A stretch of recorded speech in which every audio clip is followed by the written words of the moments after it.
entertainment and delectation and all that kind of stuff. In fact, you can't really see me, can you? I'll come forward and I'll come off the stage. So, I hope you're all, well, it's nice to see you all here. It's been a long time since all this has happened, hasn't it? It's been 3 fucking years. So, welcome to Unorthodox Paradox. Give it up for Libby and Neil for putting this all together and getting it sorted out. This is fucking amazing and making it renewable and all that kind of thing. Welcome to the stage, Mr. Richard Temple. Thank you. Thank you, thank you, thank you. Okay, well, this is, I'm really, really honoured to be opening the Monkey Poet spoken word stage. And I'm sure there's going to be people will be like doing stuff with loops, I'm sure, and all sorts of theatre and stuff like that. Matt asked last night, actually, what my show was about, and I was at a loss. Because basically, I'm on the spoken word stage. My show is me speaking into this microphone and saying some words. When people think of poetry, they think of dusty old men, bearded, academic, declaring self-righteous and self-conscious polemics and diatribes against grammatical constraint, demonstrative of access to a thesaurus. But these are memories of lost generations since Wilfred Owen opened visceral wounds to terrorist vernacular of Ginsberg and Snyder to the Dylan brothers, Thomas and Bob. We see an explosion of expression that connects with the mass, ascending inevitably to Pam Ayres. If only she'd looked after her teeth. But from here bursts forth colloquially and political Linton Kwesi Johnson, Attila the Stockbroker, Breaking the Molds, John Cooper Clarke and Hegley. Iconoclastic, bombastic, a place I could fit. Yet somehow my expression owes more to Ted Chippington. Embracing dusty men of yore with their pipes and declarations as my muse recedes through the years, though I bring to the table a self-depreciating, post-ironic sneer, so that's all right then.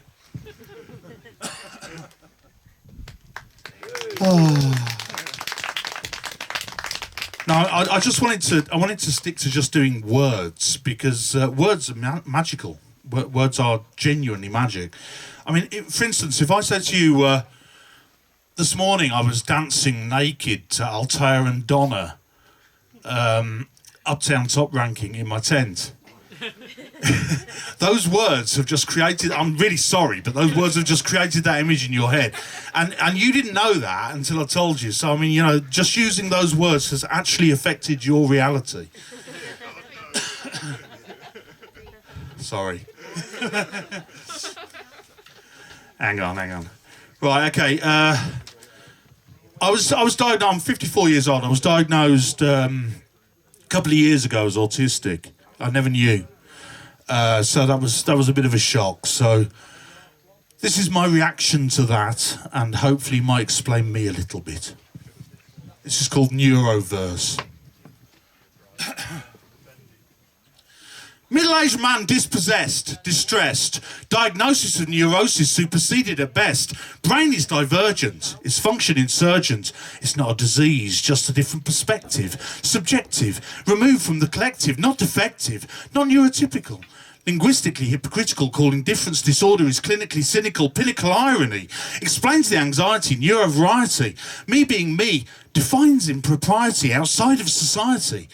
But this is just how you might view my reality. Empathy, sympathy, all is futility. We have different ways when I don't meet your gaze, or remember your face or your name, and I phrase my speech in a way that suggests a game or apportioning blame, or in some way defaming your typical brain. I mean no offence, that's not my intent, as hell's road is paved with the best of intentions by dissension from conventions, conversational pretensions, I'm eternally damned by misapprehension. I'm not neurodiverse, in fact quite the reverse, it's perverse to infer normal might be adverse to reality. Chronically recurring banality and idiosyncrasy that incomprehensibly posits reality as neurodemocracy.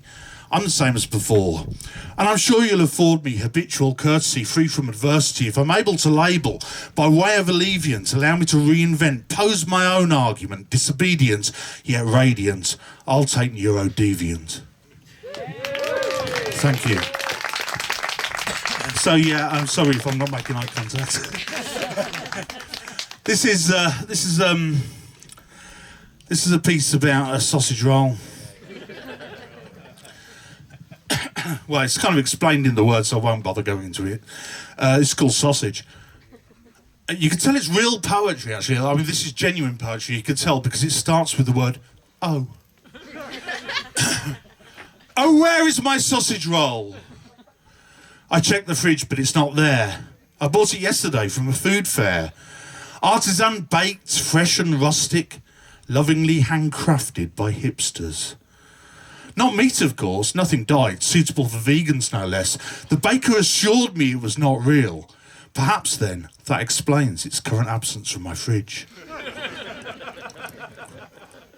If not real, can we expect it to now reside in a kitchen appliance?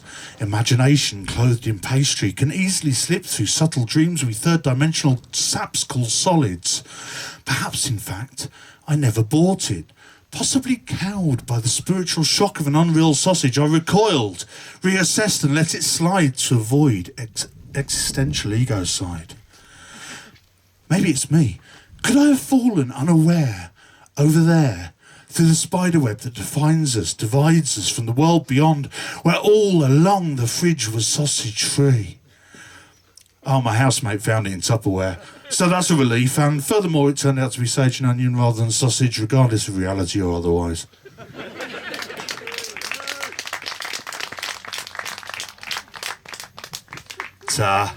I do proper stuff too, though. This is called The Line, and I don't know, it seems kind of relevant in today's society.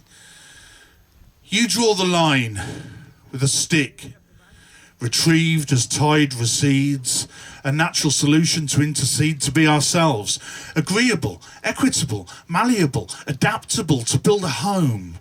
Abundance blooms in verdant dunes, attracts a tribe. Scurrying rock pool crabs your side, tender meat. Moonlight stealth to feed my kin, you won't mind. Dawn tracks, channeling rain, distorts the line. Voices raised in accusation, escalation, retaliation. A fist, a boot, a smart salute. A uniform to unify, identify, fraternity, sorority, invasive, divisive, you cross the line. We fight on the beaches, lines become trenches, defined by location, allegiance and grievance.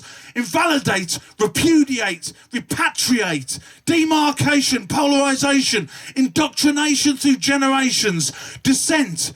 Reject your declaration, erect fortification. Our claims, our rights, our property, contend, defend our sanctuary with blood and fire in streams of desire, greed, aggression, rape, oppression, eyewitness ascension, medals glint on barrel chests, gesticulation, oration, aberration to battlements, regiments, dogmatic sacraments, as fiery fists rain down from skies, stained black with smoke, blood and lies.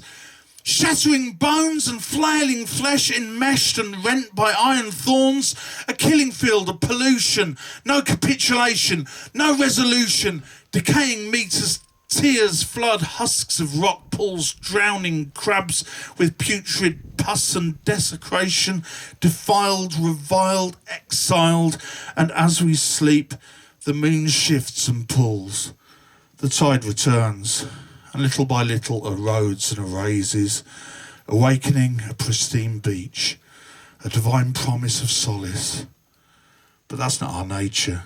You have to draw the line somewhere. Yay. Thank you. I had a set, I actually wrote a set, and I'm just totally ignoring it now. I don't know why I bothered doing it, I knew I would. People think that this spoken word stuff, this poetry and whatever, is just people getting up and ranting and stuff, but you have no idea what we have to deal with. I'm going to read you this. This is a prompt for the Dignaga Online International Poetry Festival in India. They sent me because they wanted me to write for it by Gobinder Biswas. I'm not dissing Gobinder, he's amazing. And there's a couple of typos which I admit I've kept because it's funnier. Please send one English poem. Theme of love, women, empowerment, nature, rivers, war and peace, hunger, education, symbiosis. Man is for man, birth and death, one world, one nation, global warming, natural disaster, plastic, nuclear weapons, Pandora's box, deeds of Good Samaritan, Florence Nightingale, Martin Luther King Jr., women pharaohs of Egypt, queens, Hatshepsut, Nefertari, Nefertiti and Cleopatra, paradise, animal kingdom, etc. Within 20 lines. Okay, all right. I didn't accept it. Okay, then fair enough. I wasn't going to read this, but someone said, "Let's hear it." This is this is global warming.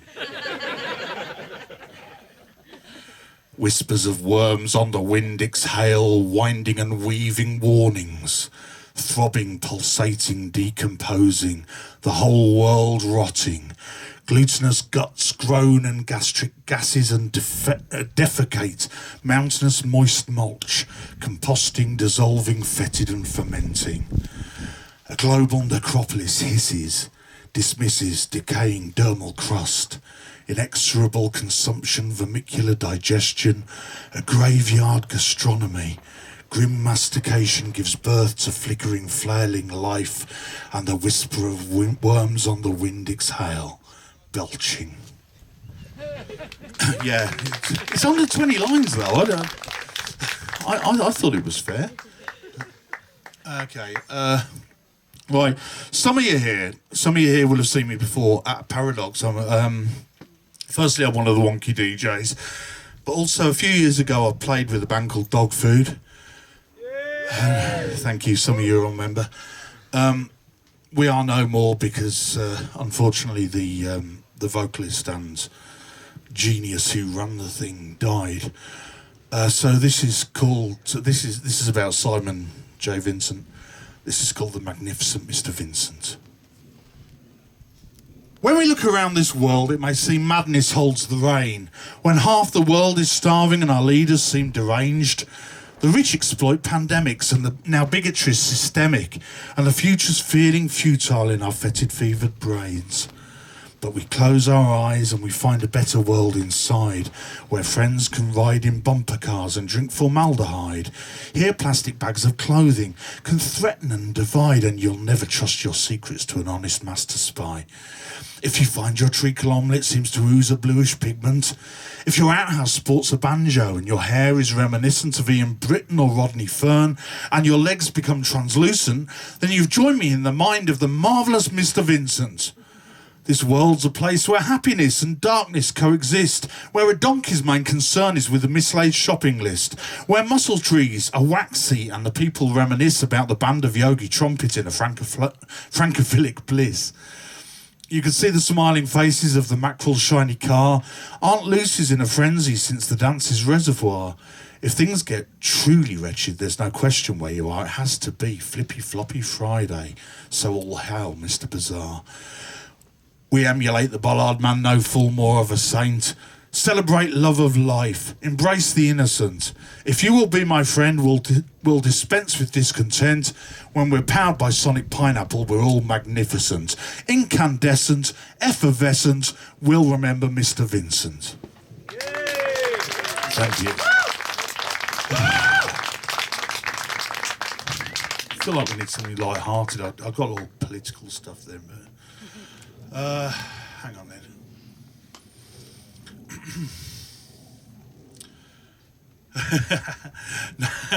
Nah, fuck it. Okay, I'm going to do some political stuff. This is called First World Problem. Indulgent life of limitless privilege, straight, cisexual, Western, white. Top 20 percentage, dominant language, educated, able-bodied, intelligent male cannot fail to prevail. Compared to comparable peers, I'm poor, mismanaged, disadvantaged, and neurodivergent, obsolete, deadbeat. barely even a global elite.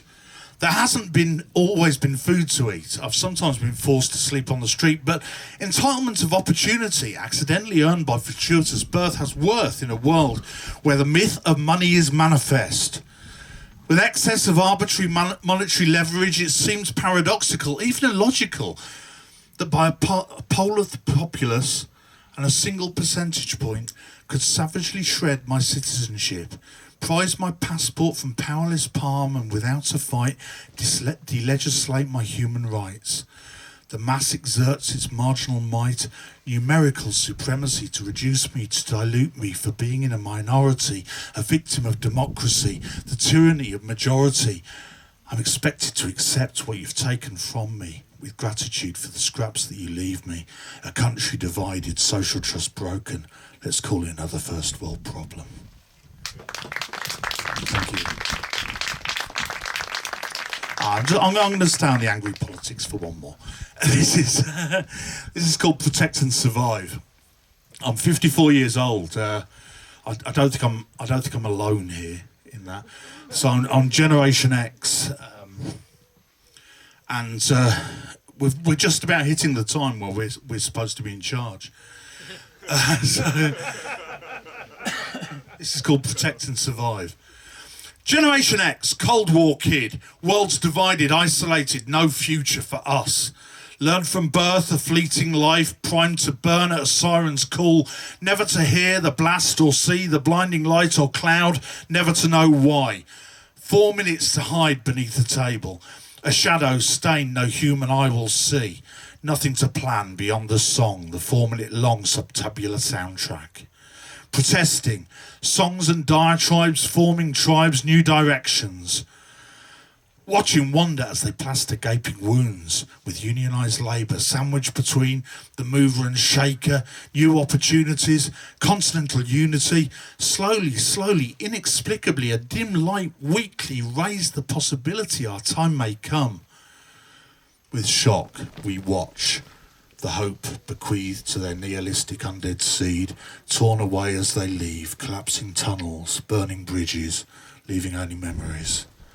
Sirens readied, missiles aimed. Now is our time. For this we were trained. The blank generation takes the reins, we'll take the lead, and if you need us, you will find us behind the table.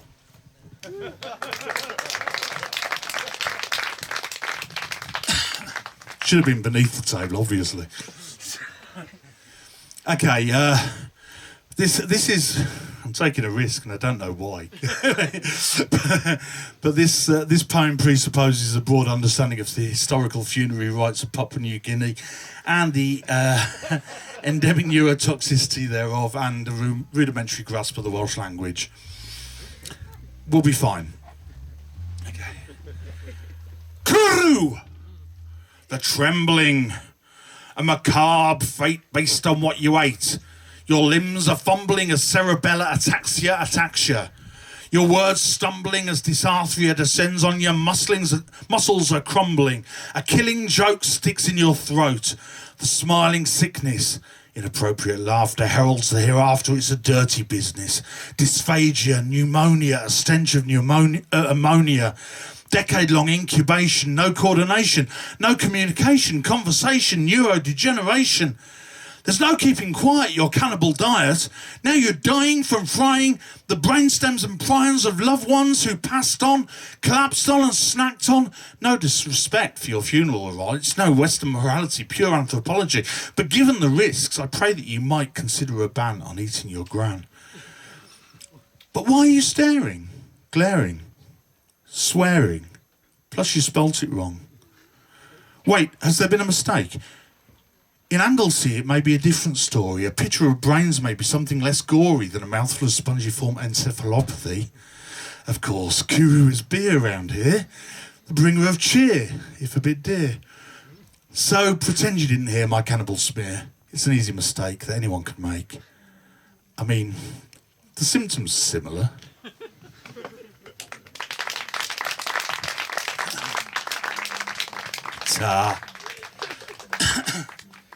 What are we on?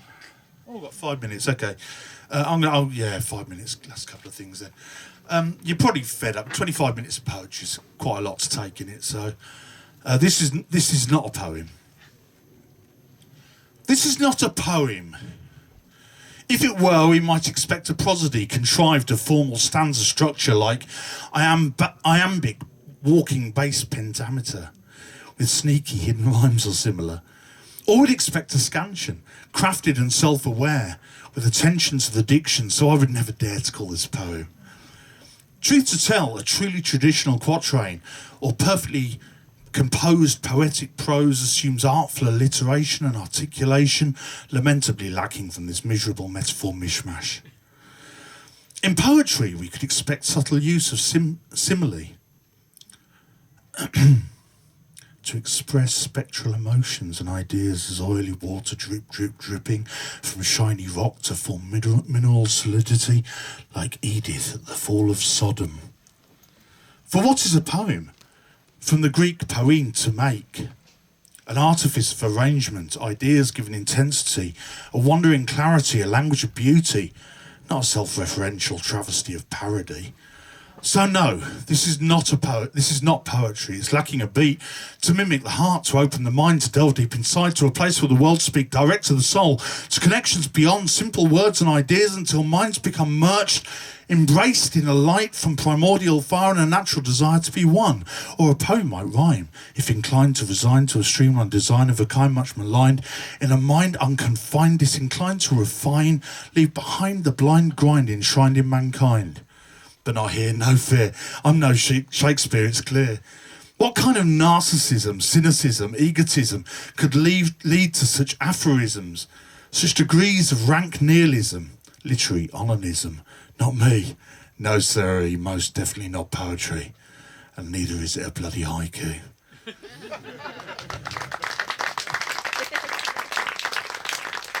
Evoking nature's pure beauty and majesty in just a few words. Yeah, just about that time, haven't I? I was talking about the power of words earlier, and it not only has the power for me to put into your reality the image of me dancing to Altair and Donna in my tent naked. Sorry. But what's more, that wasn't even true. I didn't do that. So, I mean, it actually created a reality. Yeah, it created a reality which became part of your reality that never even happened. It's astonishing what words can do. Okay, Gareth. Had to be approached, didn't it? Singer of Mystic's Big Adventure that was supposed to be playing this weekend. He's unfortunately no longer with us. This is my tribute. This is called Where Does Genius Go? Where does genius go when it implodes, when it becomes too much to bear? Hunched beneath a burden of phosphoric inspiration like Atlas, muscles split and bleeding. Symphonic celebration, a war of raw emotion, crushing frail, fragile frame. The boatman takes more than just pennies these days, the inflation of salvation. Left behind, we dance in clouds of spark, burning our fingers as we grasp golden tokens, fleeting fireflies curling in currents, seeking a host. Will we ever know where spent and murderous genius goes? Thank you. Right, I'm going to leave you on this, and I've been trying to get published. I've got a few things in anthologies. If anyone wants one, we're in the circus tent up in there. I've got some for sale, but I've only got a couple of poems in them. Haven't got anything of my own because I haven't been doing this that long. But I'd like to.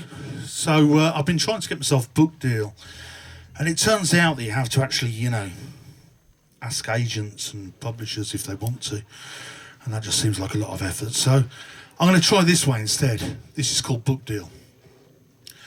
Just write with honesty and with passion. Remember, rhyme is out of fashion. Dress in black like Johnny Cash, and you shall have a book deal. I tap a vein of pure romance, adopt a bold, poetic stance. I'll throw in some interpretive dance. If I can have a book deal. I overflow with sympathy for Sylvia Plath and her misery. I read it in the voice of Morrissey. At least she got a book deal. I ask for publishing advice. You say, edit, be concise. I dropped 12 stanzas. Jesus Christ, just give me a fucking book deal. You ask for something you can sell.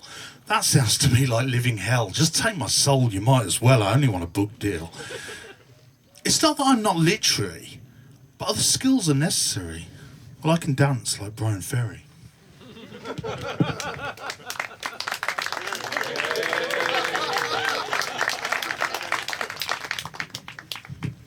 Too cool to get a book deal.